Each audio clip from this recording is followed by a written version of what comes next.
guys, di ako nagtinda guys ngayon at nililinis. Yan, nag-depress po kami ng rep namin guys.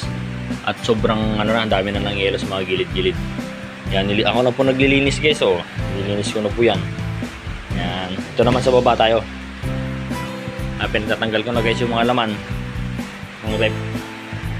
At kailangan po natin linisin para walang bakterya. Yun. Tara.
Wow, sipa naman ako sa awa ko. May iso ate. Hindi ako. Hindi ako kay Papa nung siya.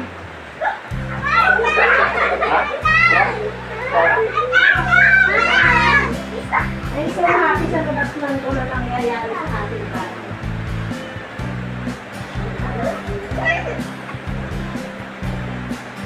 Ito straw, oh. Ayaw mo itong straw?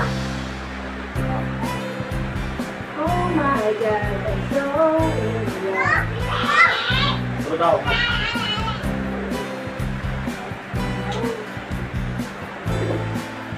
Kumala. At nakakabuto ang adobo. Diba? Oh. Really? Nasaan yung buntay?